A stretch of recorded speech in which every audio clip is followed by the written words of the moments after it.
We think that these games are underrated, overlooked, not enough people pay attention to them, but they're special to us. These are underdogs.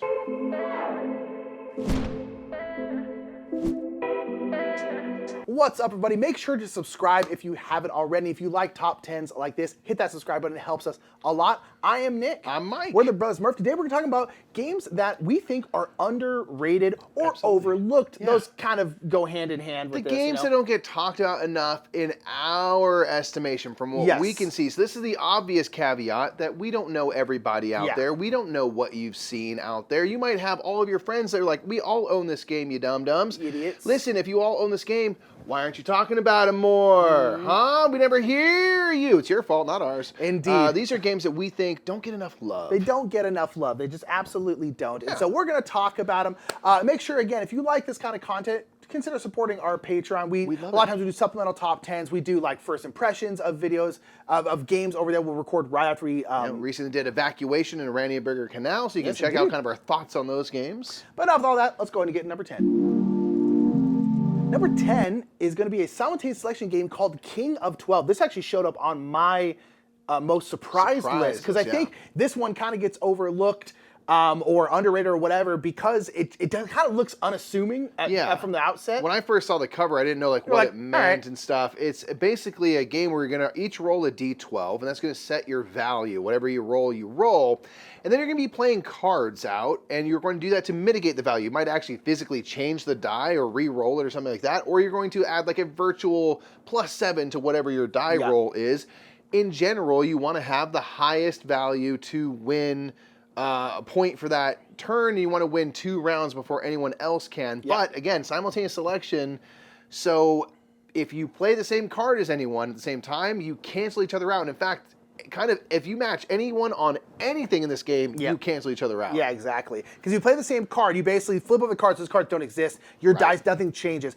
But at the end of the round, when you're looking at everyone's value of their dice, which could, again, could be virtual, like you're adding extra, or it could be physically changing, as Mikey said, if you have the same value as anyone else, like both Mike and I have 14, we cancel each other out. So the game is all about mind games of trying to figure out what people are going to play, what their values are going to end up being, and trying to be unique. You need to be unique in this game. It's all about timing. You want to time it up all about timing. So a lot of times, you could be like 4th highest, like my highest number is a 7, but the 3 people above you canceled each other out in various ways. Well, you win. And all of a sudden, boom, you win. So a lot of times, you're kind of like, oh, I was not expecting to win that one. Let's go. That's awesome. And it's all about that, those kind of feelings and those crazy mind games where you're just like, who's going to play this? And card counting. You're like, I think other people have played their golem already, so I think it's safe to play it now. Yes, because I know I'm the only one who still has it. Paying attention to what other people are doing. And then there's one card, I believe it's the Knight. This is the card where when someone plays the Knight, now, whatever the lowest value for this round is going to win. And everyone has a Knight card, and you can switch out a lot of the cards in the game to change it up, but you always play with that one because it really changes up. So everyone constantly is nervous and anxious about like, oh gosh, is someone going to drop their Knight? Because I'm about to drop the one where I'm going to have like 18, and I'm going to crush. But if someone drops their Knight, then you're like last. And so then you're like, okay, I'm going to play the Knight. And then of course Mike did as well. So then they cancel each other out, and now it's still the highest value. So you're like, no, I only have a 2 for this one. And it's just so much fun and so overlooked, so underrated. It's just a blast. Super fun. It's just a good time, and the thing I like about it is like it's quick. Yes. So that kind of game I played this game with a few people who are like, I don't know if those simultaneous selection type games work. They're kind of stressful for me.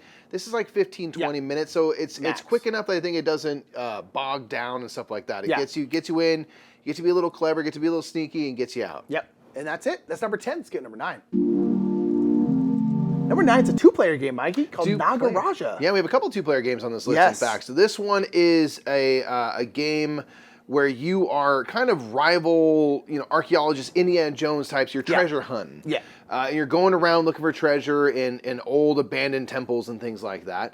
And so you are going to be bidding for a tile every turn because we each have our own player board.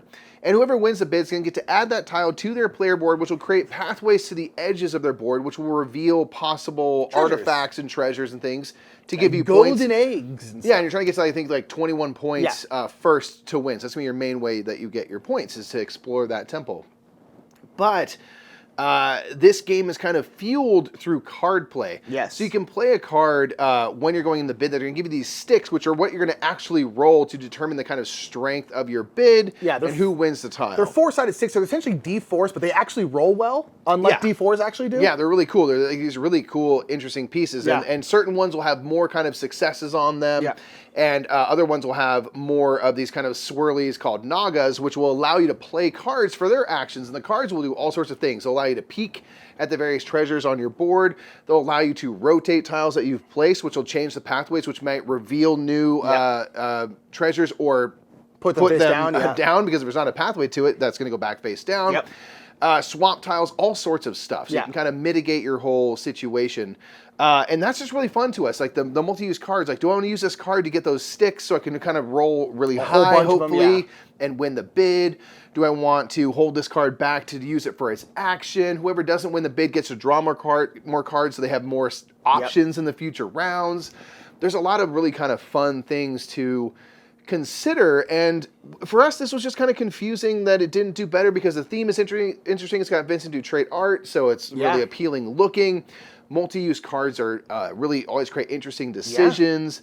Good production, It's kind of just Bruno Catala is the main designer. I can't quite remember who. I think it's Bruno Faiduti and Bruno Catala. It's like I popular believe. designers, and it just like no one talks about this game, and just like. I don't know. It just kind of seemed to like not exist really, and I think it's really good. Again, the decisions to make are really interesting. There's a bit of kind of like not say push your luck, but you don't know what treasures are where, so you're trying to like peek at them to see. Yeah. You can There's also like cursed treasures that are the most valuable, but if you get 3 of them, then you're out. You lose immediately. And it's just a race. It's a race to get to that point threshold. The second you get there, you immediately win. It's not like you finish. It's like you just win. Yep. It's really fun. And it's a great 2-player game that I think you should try, because I think it's awesome. Yeah. And it doesn't exist to the rest of the world, apparently. Yeah. So Nagaraja is number 9. It's really, really fun. Let's get to number 8. Number 8's another two-player game. Indeed, 2-player solo game in the Dinosaur Island Extended Universe. This is Duelosaur Island. Yes. This is a 2-player, again, or solo version of, kind of gives you all the flavorings of the original Dinosaur Island, but is now a primarily card-based game with an I split you choose kind of center to it, where, whoever the first player is going to kind of organize the different game elements and say, these are the things available. These specialists, these dinosaur/attractions, these DNA dice and all that. But then their opponents can get the first kind of crack at certain things, and you're going to draft out the various elements. And the thing we like about this is it gives you all of the flavor of Dinosaur Island, where you are making dinosaurs, you're putting out attractions, you are working with DNA dice and these kind of tracks and stuff to make the dinosaur recipes, essentially. You're getting specialists that give you access to powers and things. It gives you all of that in a much smaller footprint. Yes. There's not many games with a bigger footprint than Dinosaur Island, to be fair. It's hard to do. But it shrinks that down and makes it real fast. Yeah, almost too fast to the point where you can play a short game, a medium game, or a long game. Just play long or medium. Do not do short. Because like even a medium game, it's over in like 20, 25 minutes. It's really fast, because essentially it's a race to a certain amount of points. So it's like, it is really, really fast. But yeah, we love I Split You Choose. To this day, we think it's the most underutilized mechanic in board games. I think it's always so fascinating. And it's also on top of that, it's nice because you also have dual use cards, where the top of every card is a dinosaur, the bottom half of the card is an attraction or a merch store or food store. And when you use a card, you have to choose which one, because you're going to slide it either on top of your board underneath or on bottom of your board underneath. So you also have to choose which one you want to use it for. You still get like the cool DNA track like in Dinosaur Island. It really does feel like Dinosaur Island in a lot of different ways, just faster, easier to table, and just really, really good. And it's kind of gotten overshadowed. The other 3 games in this kind of universe have all been significantly more popular, it seems like. And I really think it's good. Honestly, our favorite is definitely the Roll and Write, the Rar and Write. Right. But this is honestly my second favorite of the 4 games. Yeah. And like it's kind of got overshadowed by everything else. I think it's really good. Yeah, it's maybe being a 2-player only, I guess it maybe makes sense that it would be the least popular of them all. But I think it's very worthy of attention and stuff, and something that if people like those types of games, 2-player games in general are always intriguing to us. It's one worth checking out. So we think Duelosaur Island's pretty cool. That name rolls right off the tongue, too, doesn't hurt. Yep. And that's number 8. Duelosaur Island's getting number 7. Number 7 is actually another simultaneous selection game. This is Coloma. We're about it. Which is like an old west town that exists. It's actually near where we grew up in Northern California, right there. which is pretty darn cool. You can go to Coloma. It's awesome. We should go there. Play it there. Ooh, we actually should do that soon. Next year. So this is set in an old boom town during the gold rush, and this is a simultaneous action selection game where there's a wheel in the center of the table that basically has 5, I think, action types that you can take, and you want to be taking an action that isn't the most popular, the most selected that round, essentially. Yeah. Because if it's the most selected, it's going to bust and stuff, and you're going to get a lesser version of the action. But you can do all sorts of different things. You can kind of fend off outlaws that are kind of coming up to threaten the town. And so you can put your dudes, they're literally called little dudes, little cowboy folk, to fight off the outlaws. You can go prospecting and get these kind of river sections, which will give you scoring and stuff on your board. You can get bridges to put over them to kind of further that scoring. You can get more cards, build buildings, do a kind of just explore the countryside around, put out tents and stuff. Yeah, going pioneering and whatnot. So there's just a lot of fun things to explore, and it's kind of a casual enough game where you can hyper-focus in one area. You can kind of spread your attention, strategically in different areas to kind of make it what you want. It's kind of a fun little sandbox to play in. A little bit, yeah, but it all hinges around that simultaneous selection. I really love simultaneous selection, along with I Split You Choose, we talked about with Nagaraja. It's one of my favorite mechanics. I think doesn't get used enough because there's just that tension of like, oh gosh, I really want to get this extra. Because again, if you're at the most popular spot, you'll still get the main action, but the boom action that's there, you won't get. And you want both. But it's also not the end of the world if you're on that spot. It's not like, oh cool, I get to do nothing now. Yeah, it's not like your whole round is over. Fun. Yeah, it's like you just get to do slightly less. There's kind of like that, oh gosh, we both went there, crap, okay. And I really, really like that. And so it's super good. It's also got a good 2-player version. Simultaneous selection is not always great at 2. Not always great. And so it's really nice. And there is an expansion that came out somewhat recently. So like maybe more people do like this game than we think. But it's just like, I feel like I never hear people talk about this game, never see it played. It just seems like it's kind of like us talk about it occasionally, and that's pretty much it. And so I really like Coloma. It's got the great Miko art. And so it's just really good. It's very cool, nice theme, and I really like it. And so that's Coloma. Number 7, let's get number 6. Number 6 is truly underrated because we got rid of this game because everyone we played it with did not like it, except for us. I have no problem saying that all of our friends are just dead wrong, and we're the only ones with any sense. Yeah, we're the only ones who like Viral. We're the only ones who like Viral. Yeah, seemingly the only ones who like it. We have played this game, like you said, with several people. Everyone has bounced off it pretty hard.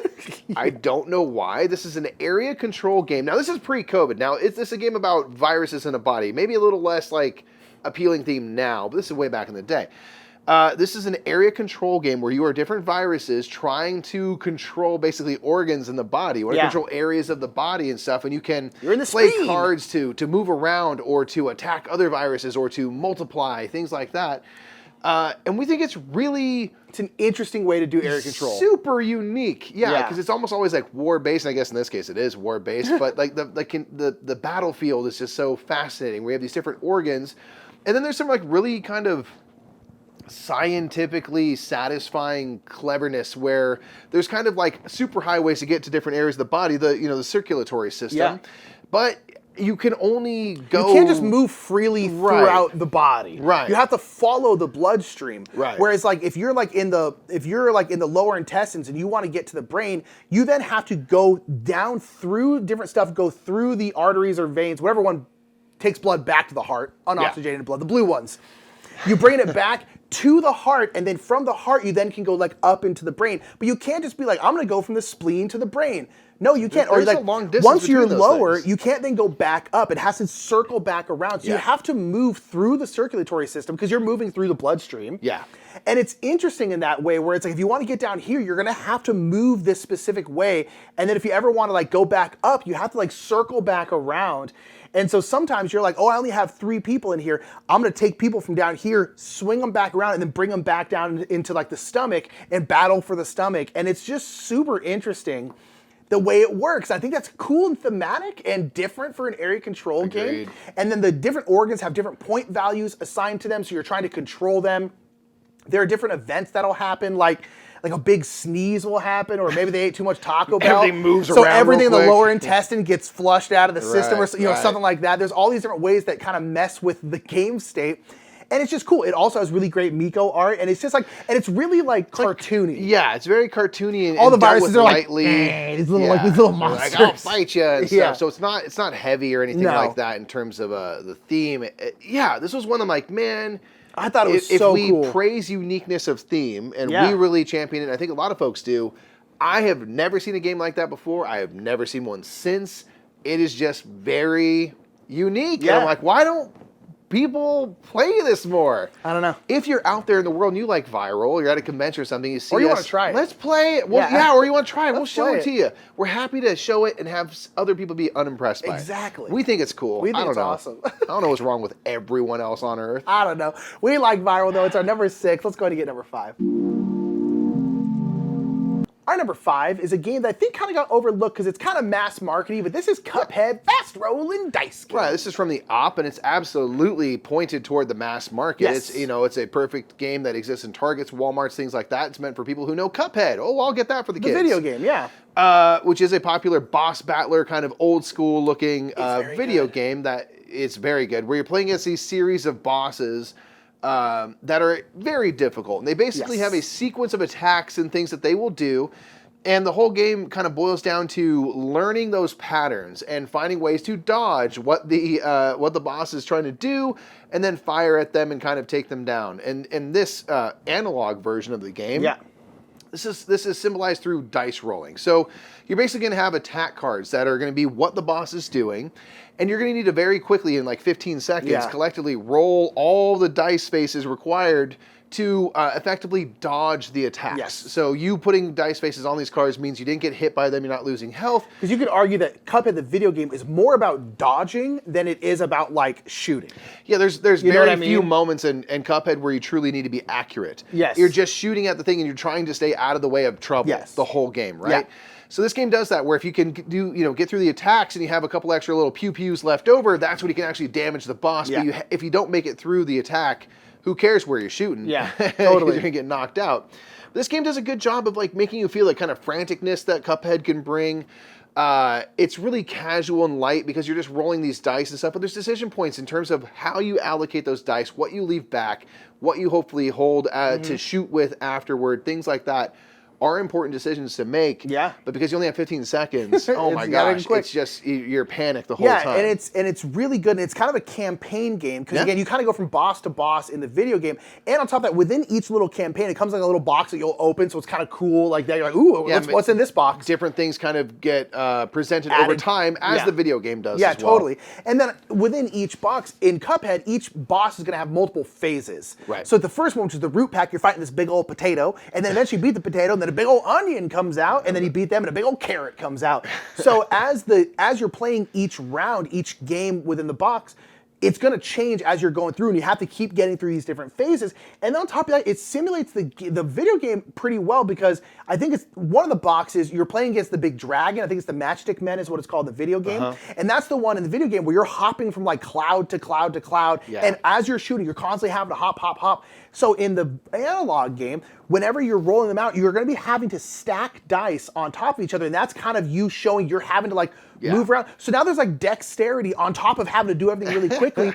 And it's cool. And I think it represents the video game pretty well. Yeah. And it's just a really fun game that I think kind of gets overlooked because it is like a mass markety kind of game. But it's really fun, and I think it's great. There's actually a lot to explore in the game. It's well produced. It gives you things to buy, things to explore, additional challenges. It's honestly really, really fun. Yeah. If you don't mind just like a little frantic rolling of the dice, it gives you kind of a lot more than you would expect possibly from a mass market game. It's like, no, they actually give you a ton of stuff in this box if you are willing to explore it. And we think it's worth exploring, especially if you like Cuphead. I think it does a good job. So that's number 5, Cuphead, fast rolling dice game. Let's get number 4. Praise be.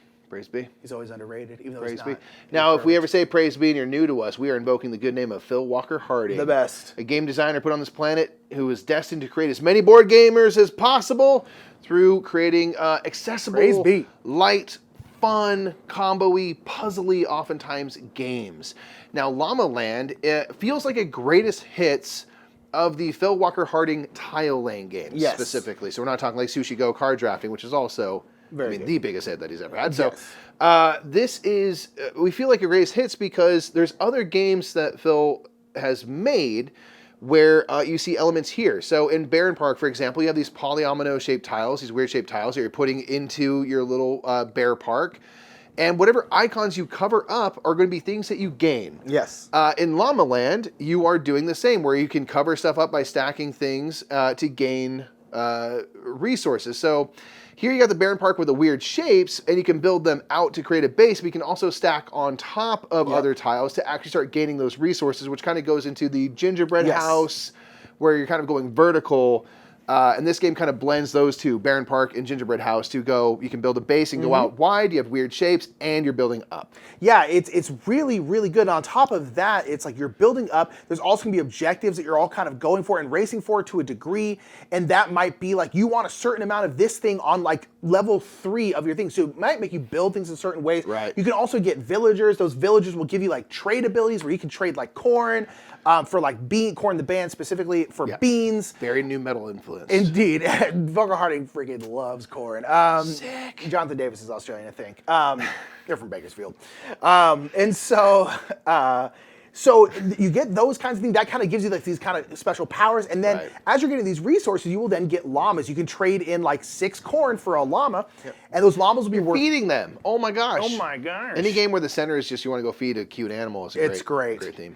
And then you'll get a llama card, and you actually take a little llama meeple, and you'll put it somewhere on your stack of tiles out here, and then that llama just lives there, now just kind of eating grass, but now you can't place something on top of them because that wouldn't work because there's a llama there. And so now you have to kind of build around it, but some of the objectives, like you'll get a certain amount of points for every llama on level 4. Or if they're in a line. Or if they're in in a line. And so it stuff. forces you to build things in certain ways. And for a Phil Walker Harding game, this is one of his heaviest games, if not his heaviest game. Yeah. But it's still very accessible, and it's just really, really good. It's got great production value, cool art. It's a fun theme. The mechanics work together so well. And I think for Phil Walker Harding games, it just kind of gets... It kind of came out and that was it, and just like, and I'm like, no, this is one of his best games. Yeah. And like, it's super not seen that way, and I wish it was. Yeah, I don't even know if it's like if people don't like it. I just don't feel like it got out there. Yeah, this might be a more overlooked one. As much, maybe people think of like a Barren Park over, a Llama Land or something, but the production is so well done. There's everything about it. I'm like, this is great. Yeah. And we haven't heard enough people talk about it. Yeah. So if you like Phil Walker Harding games, if you like tile laying games, stuff with like polyomino, weird shapes. Number 9 kind of games. It gives you a lot of puzzliness where it's difficult to both build a nice solid base and then to build up. And what do you cover up and how do you line up your icons so that when you cover something up, you get a bunch of stuff. There's a lot of really cool ways to kind of work this game. One we highly recommend. That's Llama Land at number 4. Praise be. Praise be. Number 3 is a game that I do think has been heard of by most people. Yeah, because we talk about it a lot. We talk about it a lot. This is Boone Lake. So this is by Alexander Pfister, a person who made Great Western Trail and Blackout Hong Kong. A bunch of stuff. A whole bunch of games. Yeah. They're very well known.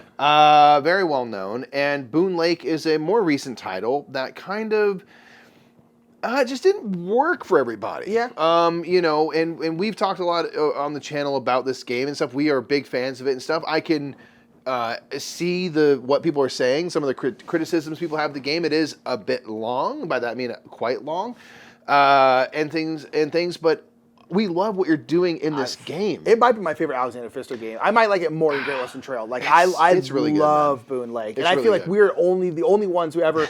Although some people in our comments are like, I like that game. It's good. Yeah. And it's not like a completely divisive. And this is like everything's within a spectrum, right? Like this might be like Llama Land. It's like. It might be underrated for Phil Walker Harding games. This might be underrated for Alexander Pfister games kind of thing. That's all it is, right? I think it's really good though, because again, it's like it's just kind of like, it's just kind of nuts. You're getting like so many cards that give you all these crazy special powers. You score like 300 points.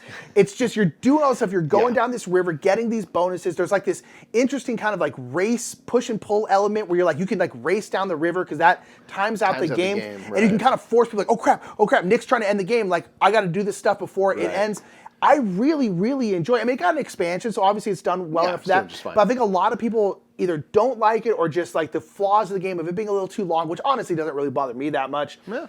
I think it holds people back from it. And I really like it. Again, it's one of my favorite Alexander Pfister. Maybe that's why I'm like, no, it's super underrated because like it might be my favorite of his games. So like in my head, it's like up here. Right. But to everyone else, I think it's like more like here. You know. Yeah. And so and really like what you're doing in the game is you are choosing an action that has like an action follow mechanism. So people are doing stuff on just about everyone else's turn, which is really cool. I love. It does add to the length of the game, but like you're always engaged.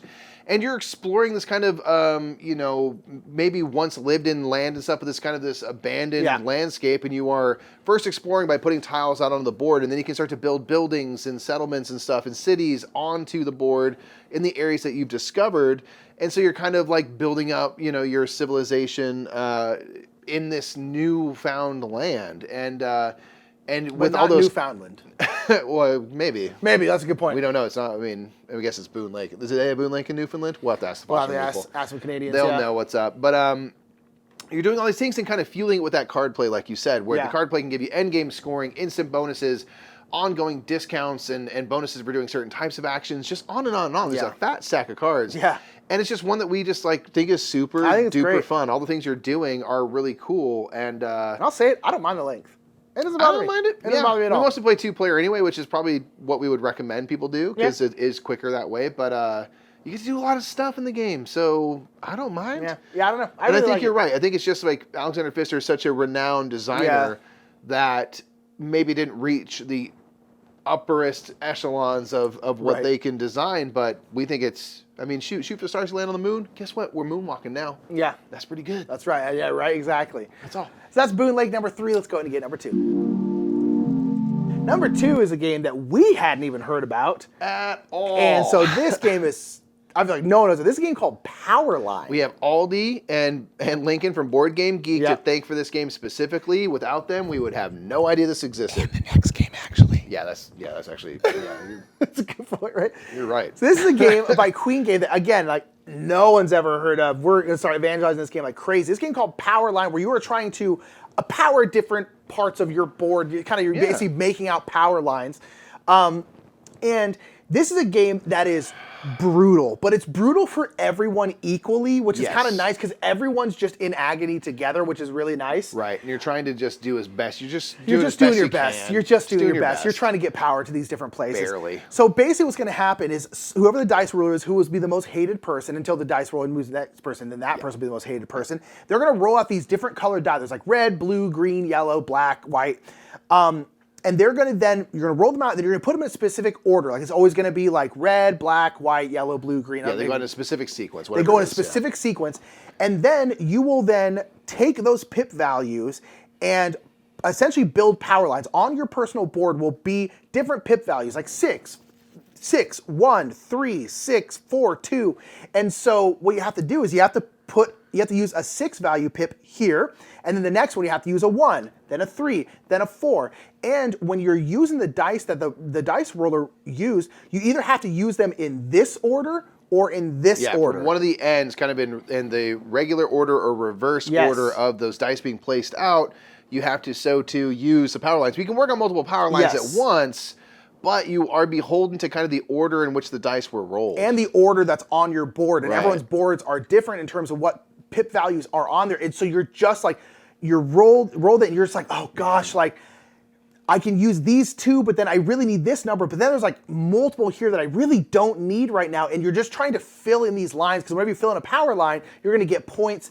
And it's so tough, but everyone's in that spot where you're like, gosh, do I use them from this way? Or do I use them from this way? Should I work on this? And then so often you're like, can someone just roll a 4? Yeah. I need a 4. In my game, literally last time was that where I had not built smartly. I was working on every power line. Yes. You're not going to get them all done. No. And every single one I needed a 4. Yes. To progress, and we couldn't roll it. Or even if you do roll a 4, but the 4 might be in the middle. Yeah. So you have to get through these. So you have to be able to legally do. Yeah. I was and you so can stoked. choose to like not use dice, but when you choose to not use dice, you're going to then lose points. There's all this tough stuff going on in this game. We want to live stream this game soon because it's super, super fun.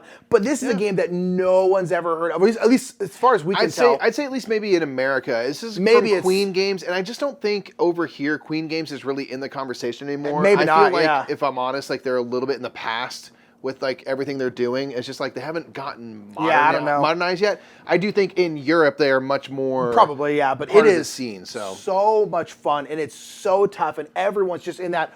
Oh, Mike, why did you roll that? But then it moves to the next person, and you're like, God, Jane, why'd you roll that? And just like it's so fun. It's really, really good. I love Powerline, and more people need to play this game because it's incredible. Yeah, get into that pain of Powerline, trying to get power to the people. It's so hard. It's so tough. But it's actually really, really fun. Yeah, yeah. So that is number 2. We do have one more game that is more highly underrated than any of the rest on the list. And we also have BGG to thank for telling us about it. Thanks, Aldi and Lincoln, because they are the ones who introduced us to Witchstone. Witchstone. Reiner Knizia. So Reiner Knizia. Good production value, good art. Halloween-y kind of game where you are putting tiles into a cauldron. And Mike, everyone knows the thing we love most in the world is bumping tracks, but what's number 2? Combo Wombos. Combo Wombos, and this one has that and even kind of tracks and stuff. It's got everything. Super duper Combo Wombos. This game is... its entire purpose is to create crazy combinations. So, like I said, you're going to be adding tiles to a cauldron to do all sorts of witchy things that are highly thematic. Just kidding, it's pasted on, but it's very tasty glue. Sure. If you're going to, again, paste on a theme, use tasty, delicious glue for me to eat. Thank you, please. Don't eat glue, kids. In this game, you are going to be adding tiles to a cauldron. And they have different icons that will match the types of actions you can take in the game. And you're going to do both halves of your tile, if I remember correctly. Yep.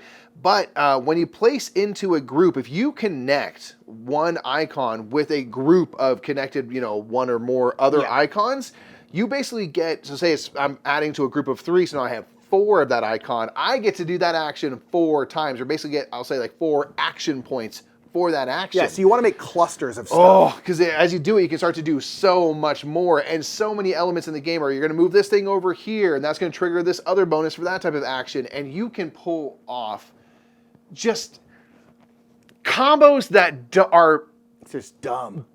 Bonkers. Yeah, because absolutely almost every single action will allow you to do another action. So like you have witches out on the board. You can move the witches around, and that witch might allow you to then move up this track, and that track there might allow you to do a wand action. Ooh, but now I'm here on the wand action. Now I'm allowing me. It's like you just put down these stupid ass combos. Yeah, you're building routes with your witches. You're moving up that wand. You're getting these bonus tiles and triggering those at different points. You're doing your. I mean, it's wild. And again, super popular. It's Reiner Knizia, one of the biggest designers ever. It came out at Essen last year. Yeah. And like we actually did a playthrough of it because we got a copy of it. I was so excited. And we were like, oh, we're gonna do a playthrough because this game's gonna be huge. And like no one watched it. No. And like go back and watch it. It's a great game. People were over it by Halloween. Yeah. Before Halloween that year, people were over it. I'm like, it's a Halloween-y kind of game. It's kind of a Halloween-y game. Like it's so good. I know. And no one plays it. It was weird. It was so weird. And like the thing for us that we were excited by is because Reiner Knizia, obviously legendary designer. Yeah. Legendary. The king of theme. Probably the best of us, right? But a lot of their games are smaller. Yes. And that's kind of that perfect wheelhouse. And this one for us was like, this is a bigger for Reiner Knizia game experience, which is really cool. It gives you so many fun things to think about. It's that great thing of like the rule set is still fairly simple. So it's easy to get into and you can just do so many fun things. You feel so clever playing this game. I was shocked at kind of how quickly it went. Yeah, gone. Just gone. So if you love combo wombos, like, where you at? You gotta try Witchstone. It's so much fun. We think it's and and it just I don't know what happened, but nonetheless, number 1 is Witchstone. That is our list for underrated games. We've done some of these lists in the past. If you're like, what about this game? You guys always talk about how underrated it is. We might have talked about it before. We'll link down in the description a little bit our other lists that we did a couple years back. Freshen them up each time. Yeah, But nonetheless, these are games that we think are underrated, overlooked. We think they're really good. We wish people would try them more.